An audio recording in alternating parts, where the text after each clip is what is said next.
Le 1er janvier 1945, 4 heures du matin. Le monde regarde les Ardennes. Le général Patton martèle le flanc sud de la poche allemande. La dernière grande offensive de la Wehrmacht agonise déjà dans la neige. Les services de renseignement alliés se réjouissent, certains que Berlin a engagé ses dernières réserves dans un Paris désespéré qui s'effondre d'heure en heure. Mais 160 kilomètres au sud, dans le silence gelé des Vosges, quelque chose que les Alliés n'ont pas anticipé est en train de se produire. Le général Johannes Blaskowitz, commandant du groupe d'armée G, ne bat pas en retraite. Il attaque. Il a rassemblé une force qui, à cette heure avancée de la guerre allemande, ne devrait pas exister. Le 13e corps SS, des éléments de la 21e Panzer Division, fraîchement arrivés d'Allemagne et équipés de chars Panther modèle tardif. L'élite de la 6e division de montagne SS, des troupes aguerries par des années de combat dans les Balkans et en Union soviétique.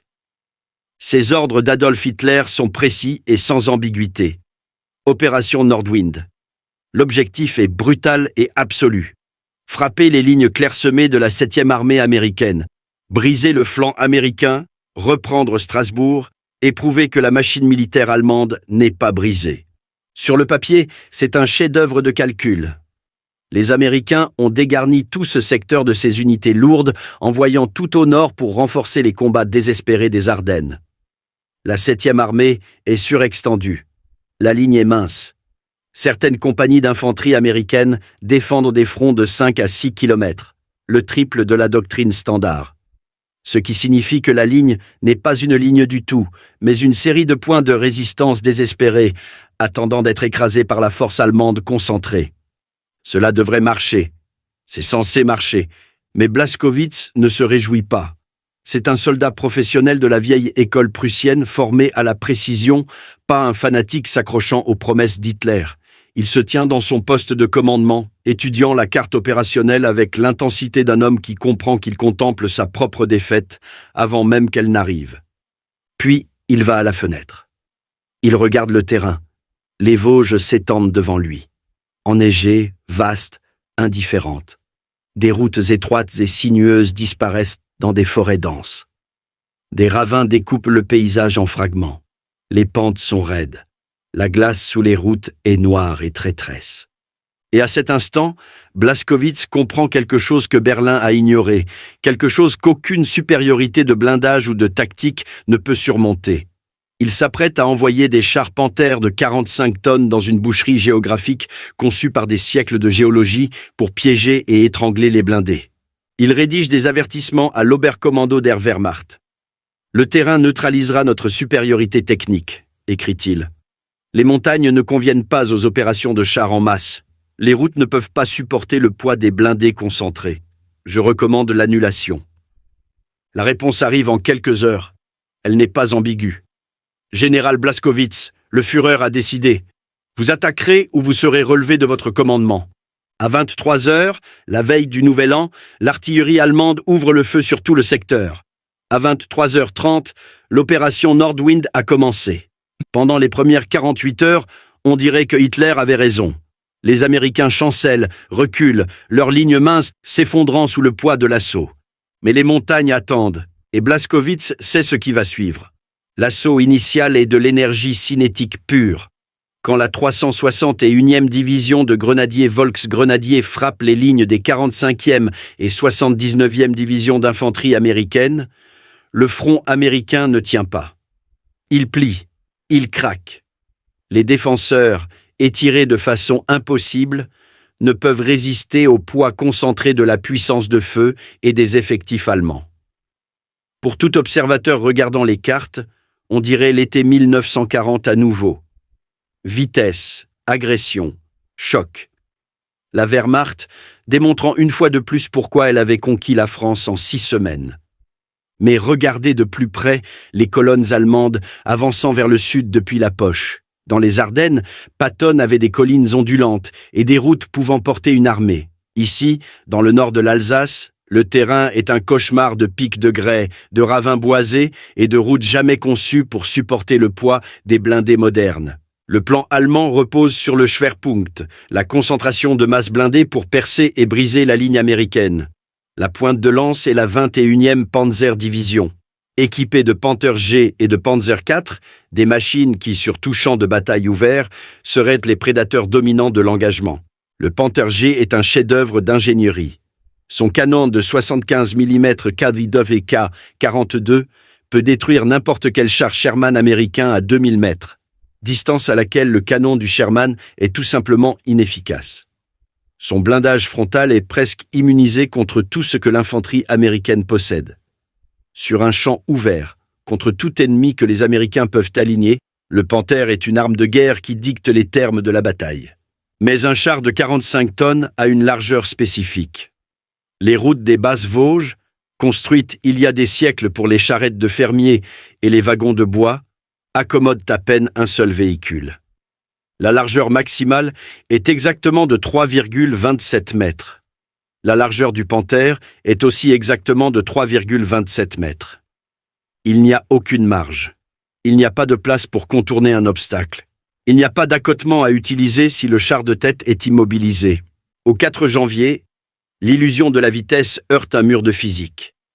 Les colonnes allemandes n'avancent plus en formation de combat. Elles sont coincées en file indienne, s'étirant sur 16 km dans les montagnes.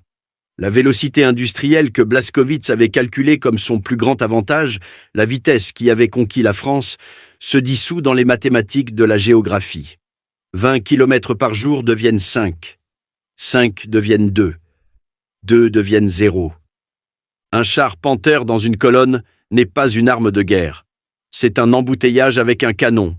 Si le char de tête heurte une mine, il n'est pas remorqué hors du chemin. Toute la division s'arrête.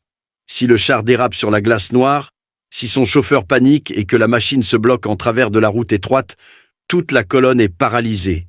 Il n'y a pas de déviation, il n'y a pas de place pour manœuvrer. Derrière chaque char immobilisé, d'autres chars attendent. Moteur tournant, brûlant du carburant. Un précieux carburant de synthèse fabriqué sous les attaques aériennes alliées. Du carburant qui était rationné avant même que l'offensive ne commence. Blaskowitz est assis dans son poste de commandement, lisant les rapports qui arrivent de la pointe de lance. Le premier piège invisible s'est déjà refermé. Les montagnes dévorent déjà les chars, et ils n'ont pas encore atteint une seule position de canon américaine.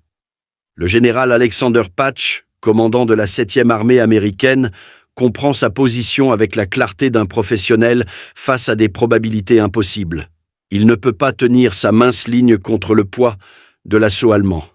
Ses divisions sont trop dispersées, trop désespérées, trop en infériorité numérique pour monter une défense qui brisera l'avance allemande.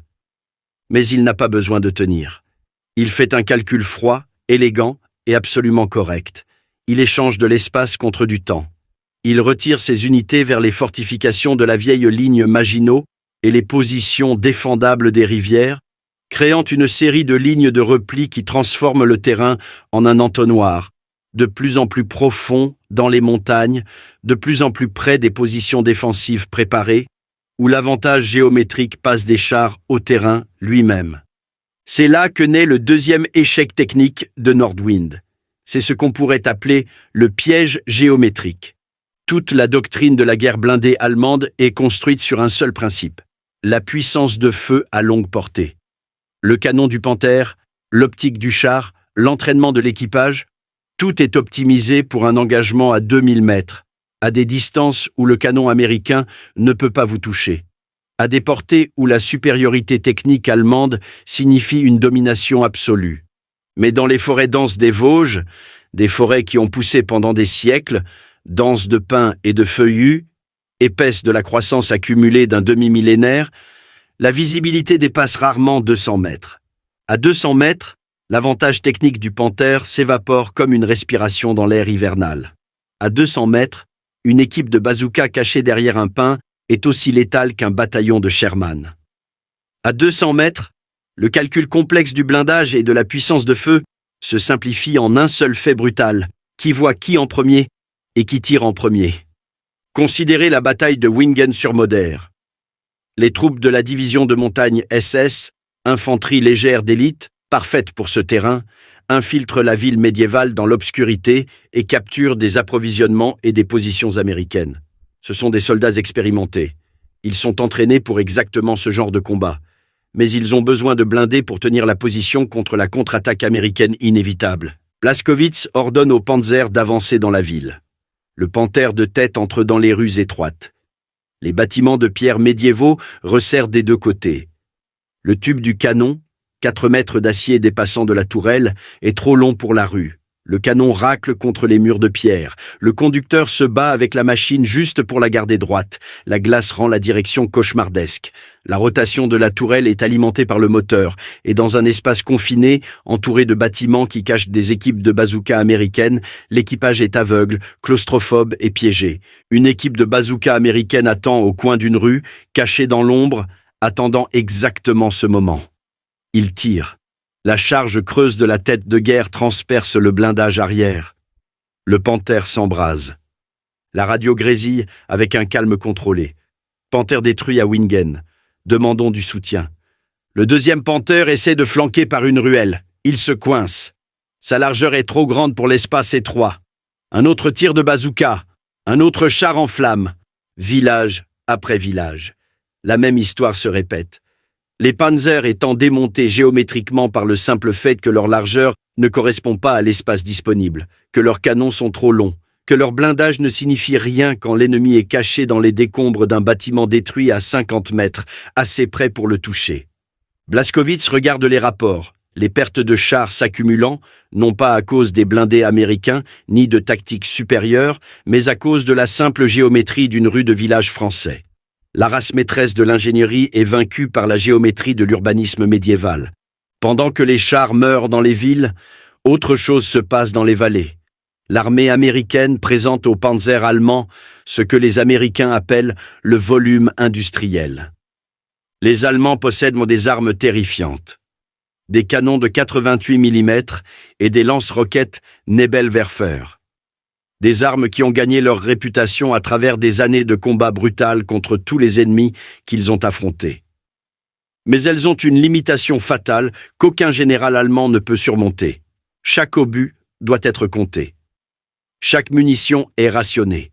Les lignes de ravitaillement sont mitraillées par des P-47 Thunderbolt à chaque éclaircie, ce qui signifie que chaque obus tiré est un obus qui pourrait ne pas être remplacé. L'artillerie du général Patch n'a pas une telle restriction. La 7e armée américaine possède des munitions illimitées. L'armée a la fusée VT, la fusée de proximité, une arme secrète américaine qui fait exploser les obus dans les airs au-dessus des positions ennemies. Les soldats allemands n'ont aucune défense contre cela. Ils ne peuvent pas se cacher d'une explosion planant au-dessus de leur tête. Les éclats pleuvent d'en haut sans aucune contre-mesure disponible. Mais le facteur qui compte le plus est simplement le poids du feu. Dans les vallées autour de Rittershofen et Athènes, les Allemands concentrent leurs forces pour la percer. C'est une doctrine tactique correcte. Concentration de la force. Blaskowitz regarde les rapports de ses commandants de division.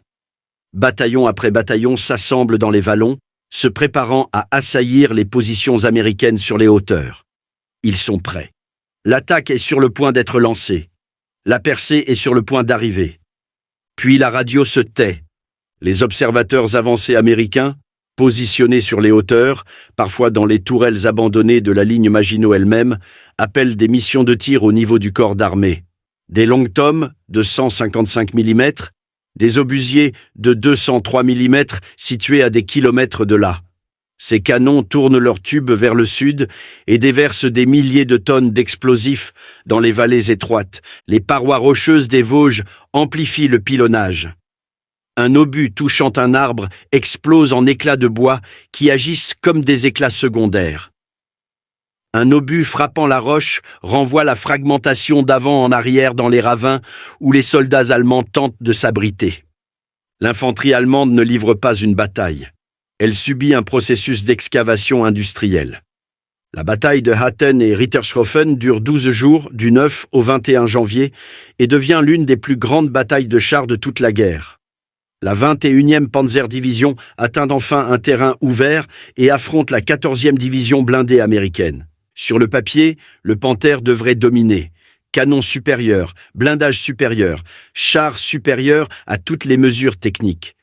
Mais les chars américains n'opèrent pas de manière isolée. Ils opèrent au sein d'une matrice d'artillerie. Chaque division d'infanterie américaine amenait environ 48 obusiers de campagne, et derrière eux, l'artillerie de corps d'armée et d'armée ajoutait des canons lourds pouvant atteindre n'importe quelle vallée, pouvant délivrer un feu sur n'importe quelle position avec une précision mathématique. Les commandants allemands, formés à la précision élégante de la guerre de mouvement, sont paralysés par la force brute pure de la machine logistique américaine. Ils font l'expérience de quelque chose contre quoi aucune quantité de blindage ne peut se défendre. Les mathématiques de la guerre industrielle, où le volume de feu compte plus que la précision de l'exécution, où la capacité industrielle bat la brillance tactique. Au 20 janvier, l'offensive est complètement à l'arrêt. Pas par manque de volonté, les soldats allemands en ont encore. Pas par manque de munitions, les Allemands ont encore des balles et des obus. Pas à cause de machines cassées ou de chars détruits, mais à cause de l'aiguille du tableau de bord. L'opération Nordwind a été lancée avec une réserve de carburant calculée pour un seul scénario, la victoire. Toute l'offensive était basée sur l'hypothèse que les chars allemands perceraient les lignes américaines, rouleraient vers l'ouest vers les dépôts de carburant près de Saverne et Haguenau et les captureraient intacts. C'était le pari d'Hitler. Toute l'opération misait tout sur l'essence américaine volée. Mais Blaskowitz connaissait les mathématiques depuis le début. Sur une route goudronnée, roulant à vitesse constante, un char Panther brûle environ 2,8 litres de carburant par kilomètre. Mais sur le terrain accidenté et enneigé des Vosges, gravissant des pentes raides, naviguant sur des routes glacées, faisant constamment tourner le moteur pour libérer les chenilles coincées, cette consommation bondit à plus de 7 litres par kilomètre.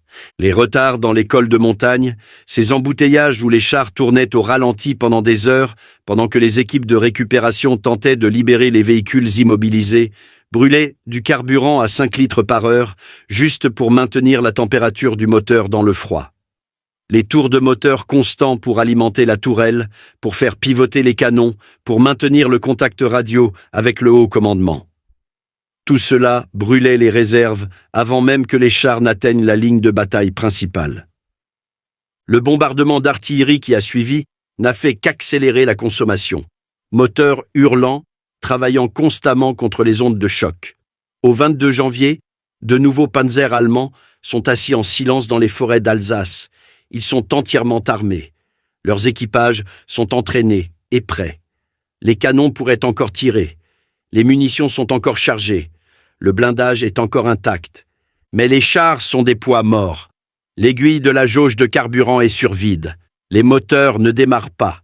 Les machines deviennent des casemates statiques. Les forces américaines, réalisant que les Allemands ont cessé de bouger, manœuvrent simplement autour d'eux ou les pilonnent avec de l'artillerie jusqu'à ce que les équipages, à court d'options, de carburant et d'espoir, sautent des écoutilles et s'enfuient. C'est l'ultime humiliation pour la Panzerwaffe, le char le plus avancé au monde. Vaincu non pas par un blindage américain supérieur, ni par des tactiques américaines brillantes, mais par un réservoir de carburant vide. Vaincu par les mathématiques. Le 25 janvier 1945, l'ordre arrive de stopper l'opération Nordwind. L'offensive a échoué. Le coup est stupéfiant. Les Allemands ont subi 22 000 pertes. Les Américains environ 14 000. Mais le coup stratégique est fatal pour l'avenir de l'Allemagne. Les réserves mobiles du Troisième Reich, les dernières divisions Panzer qui auraient pu défendre le Rhin, qui auraient pu contester l'avance soviétique à l'Est, qui auraient pu tenir la patrie quand les Alliés franchiraient la frontière allemande, ont été réduites à néant dans les montagnes d'Alsace. Elles ne reviendront pas. Le général Blaskowitz avait raison depuis le début. Les montagnes ont dévoré son armée. Il avait compris ce qu'Hitler refusait de voir, qu'en 1945, la guerre n'était plus une question d'esprit combatif ou de la volonté du Führer. Ce n'était pas une question de qui avait les meilleurs chars, les pilotes les plus expérimentés ou le courage supérieur des soldats individuels. C'était une équation. Logistique, X géographie. Résultat, production industrielle, distance. Réalité. L'armée américaine n'avait pas besoin de meilleurs chars que le Panther. Elle avait juste besoin de routes qui fonctionnent. d'artillerie qui ne s'arrête jamais de tirer, de carburant qui ne s'épuise jamais, de munitions qui s'écoulent d'usines à des milliers de kilomètres, des usines travaillant jour et nuit, des usines que la Luftwaffe ne pouvait pas atteindre parce que la puissance aérienne allemande était déjà morte. Nordwind fut la preuve finale que la machine militaire allemande, malgré toute sa brillance technique, son excellence en ingénierie, le courage individuel de ses soldats, s'était découplé des lois physiques de la guerre. Ils avaient construit une voiture de course pour une piste qui n'existait pas. Ils avaient envoyé des prédateurs de 45 tonnes dans une cage conçue par la géographie pour les piéger. Et ils avaient lancé l'offensive avec du carburant calculé pour une victoire que les montagnes avaient déjà garantie qu'elle n'arriverait jamais. Le général Blaskowitz a assisté à cela depuis son poste de commandement. Il les avait prévenus. Les montagnes attendaient. Et en janvier 1945, les montagnes ont gagné.